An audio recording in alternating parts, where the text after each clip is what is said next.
70 साल से भारत को डरा रहा था चीन। भारत ने किया कुछ ऐसा कि अब खुद कांप रहा है ड्रैगन। लेकिन ये नहीं सिर्फ जवाब, ये है उस खुफिया तैयारी की शुरुआत जिसमें भारत अब हर एक मोर्चे पर कर रहा है बिना आवाज किए वॉर। एक ऐसा प्रोजेक्ट जो न सिर्फ भारत के लोगों की सुरक्षा का बनेगा कवच, बल्कि चीन की हर चाल को मात देने वाला होगा रणनीतिक हथियार साबित। आखिर क्या कर दिया है भारत ने जिससे बीजिंग की उड़ गई है नींद? अमेरिका भी कहने लगा भारत ने ये कैसे कर दिखाया। दोस्तों, जब दुश्मन ये सोचकर खुश हो रहा था कि वो एक नदी को रोककर भारत को पानी के लिए तरसा देगा, तब भारत ने ऐसा दांव चला कि पूरी दुनिया देखती रह गई। जो चीन सालों से धमकाता फिरता था कि ब्रह्मपुत्र नदी का पानी मोड़ देगा, सूखा पैदा कर देगा, अचानक पानी छोड़कर बाढ़ ला देगा, अब उसी चीन को भारत की एक रणनीति ने चुप करा दिया है। जी हाँ दोस्तों, अब हालात ये हैं कि ब्रह्मपुत्र नदी पर चीन के बनाए बांध पर खर्च हुए अरबों युआन बेकार होते जा रहे हैं, क्योंकि भारत ने ऐसी तकनीकी और कूटनीतिक तैयारी कर ली है कि अब चीन चाहकर भी ब्रह्मपुत्र को भारत के खिलाफ हथियार की तरह इस्तेमाल नहीं कर सकता। दरअसल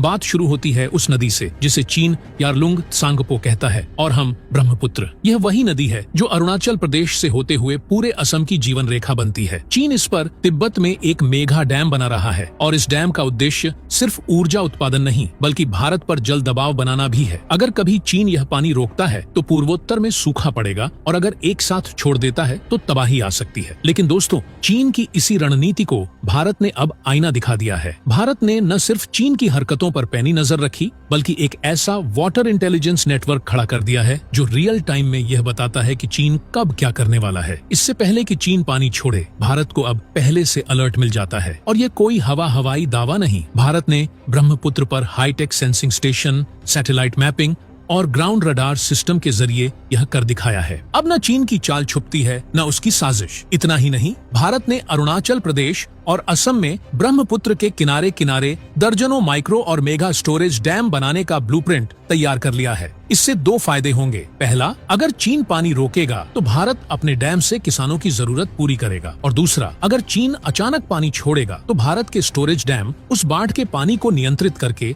जन धन की हानि को रोक लेंगे। यानी चीन की पूरी प्लानिंग अब उलटी पड़ चुकी है। और सबसे बड़ी बात, भारत ने अब अपने इनोवेशन का कमाल दिखाते हुए हाइड्रोलॉजिकल डेटा को सैटेलाइट से रियल टाइम ट्रैक करना शुरू कर दिया है। इससे चीन की हर चाल पहले से पकड़ में आ रही है। और जब चीन को ये पता चला तो उसके खुद के एनालिस्ट्स तक कहने लगे भारत को अब डराना मुश्किल ही नहीं, नामुमकिन हो गया है। तो दोस्तों, आज के इस वीडियो में हम आपको बताएंगे कि कैसे भारत ने चीन की चालाकियों पर पानी फेरते हुए एक ऐसा जवाब तैयार किया है जिसने ड्रैगन की आंखों की नींद उड़ा दी है। लेकिन उससे पहले, अगर आप भी भारत की इस रणनीतिक जीत पर गर्व महसूस करते हैं तो इस वीडियो को लाइक करिए और कमेंट बॉक्स में जय हिंद जरूर लिखिए। दोस्तों, अब भारत ने वो ऐतिहासिक दांव चल दिया है जिसकी कल्पना तक चीन ने कभी नहीं की थी। अरुणाचल प्रदेश की लोअर दिबांग घाटी में भारत एक ऐसा हाइड्रो प्रोजेक्ट शुरू कर चुका है जो न केवल भारत की ऊर्जा जरूरतों को पूरा करेगा बल्कि चीन के जल आधिपत्य के मंसूबों को पूरी तरह ध्वस्त भी कर देगा। ये प्रोजेक्ट ब्रह्मपुत्र की सहायक नदी पर तैयार किया जा रहा है और इसका नाम है दिबांग मल्टीपर्पज प्रोजेक्ट। यह केवल कोई साधारण बांध नहीं बल्कि भारत की रणनीतिक योजना का वो हिस्सा है जो सीधे सीधे ड्रैगन की आंखों में आंखें डालकर खड़ा हो गया है। दिबांग प्रोजेक्ट की कुल क्षमता होगी 2800 मेगावाट और इसकी अनुमानित लागत है लगभग 3,199 करोड़ रुपए। यह देश का अब तक का सबसे बड़ा जल विद्युत परियोजना बनने जा रहा है जो पूरे नॉर्थ ईस्ट की ऊर्जा जरूरतों का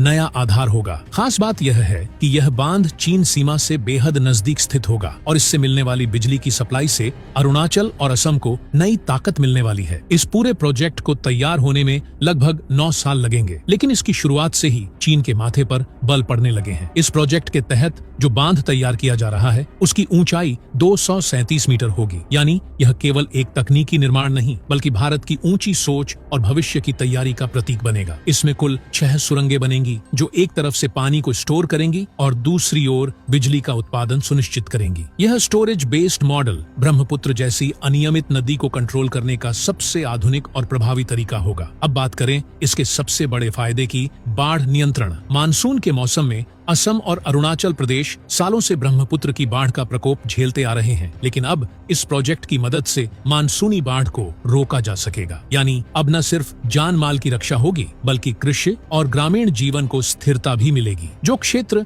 हर साल बाढ़ के बाद राहत शिविरों में तब्दील हो जाते थे, वे अब विकास की नई कहानी लिखेंगे। लेकिन सबसे अहम पहलू इस प्रोजेक्ट का है चीन को दी गई सीधी चुनौती। अब जब चीन ब्रह्मपुत्र पर बांध बनाकर भारत को जल संकट में डालने की कोशिश कर रहा था, भारत ने जवाब में अपना ही प्रोजेक्ट लॉन्च कर दिया है। चीन के बांध जहां केवल उसे फायदा पहुंचाते हैं, वहीं भारत का यह प्रोजेक्ट न केवल ऊर्जा उत्पादन करेगा, बल्कि बाढ़ नियंत्रण और सीमा क्षेत्र में स्थिरता भी लाएगा। इससे यह भी साफ हो गया है कि भारत अब चीन की किसी भी हाइड्रोलॉजिकल चाल के सामने झुकने वाला नहीं है। अब अगर चीन अचानक पानी छोड़ता भी है, तो दिबांग प्रोजेक्ट के डिजाइन और स्टोरेज कैपेसिटी के कारण भारत उस खतरे को संभाल सकता है। भारत सरकार ने इस प्रोजेक्ट को केवल एक पावर स्टेशन की तरह नहीं देखा, बल्कि इसे एक सुरक्षा कवच के रूप में विकसित किया जा रहा है। चीन हमेशा अरुणाचल प्रदेश पर दावा करता रहा है, लेकिन इस प्रोजेक्ट के जरिए भारत ने न केवल अपनी सीमा को और मजबूत किया है, बल्कि अपने नागरिकों को यह भरोसा भी दिया है कि अब वे हर बाढ़ और हर चीनी चाल का डटकर मुकाबला कर सकते हैं। और यही वजह है कि भले ही इस प्रोजेक्ट के पूरा होने में 9 साल लगे, लेकिन इसका डर अभी से चीन के दिल में घर कर गया है, क्योंकि भारत अब अपने हर कदम को रणनीतिक नजरिए से उठा रहा है, वो भी खुलकर, बिना किसी हिचक के। लेकिन दोस्तों, कहानी यहीं खत्म नहीं होती, क्योंकि भारत अब इस प्रोजेक्ट को सिर्फ पावर जनरेशन और बाढ़ नियंत्रण तक सीमित नहीं रखना चाहता। सरकार इस बांध के आसपास एक इकोनॉमिक डेवलपमेंट जोन बनाने की योजना पर भी विचार कर रही है। यानी ये प्रोजेक्ट अब एक मल्टीलेयर स्ट्रेटेजिक एसेट बनने की दिशा में बढ़ रहा है। यहाँ solar plants, advance storage units और छोटे स्केल इंडस्ट्री हब्स को भी जोड़ा जाएगा, जिससे पूर्वोत्तर भारत की स्थानीय अर्थव्यवस्था को जबरदस्त बूस्ट मिलेगा। अब तक अरुणाचल प्रदेश जैसे राज्य दिल्ली से बहुत दूर माने जाते थे, लेकिन अब इस प्रोजेक्ट की वजह से यहाँ आधारभूत संरचना में भारी बदलाव आने वाला है। सड़कें, रेल नेटवर्क, एयर कनेक्टिविटी और ब्रॉडबैंड इंफ्रास्ट्रक्चर में भी निवेश की योजना है। इससे न सिर्फ स्थानीय लोगों को रोजगार मिलेगा, बल्कि रणनीतिक रूप से संवेदनशील इलाकों में जनसंख्या घनत्व बढ़ेगा, जो राष्ट्रीय सुरक्षा के लिए बेहद फायदेमंद है। एक और दिलचस्प बात, इस प्रोजेक्ट के साथ साथ भारत ने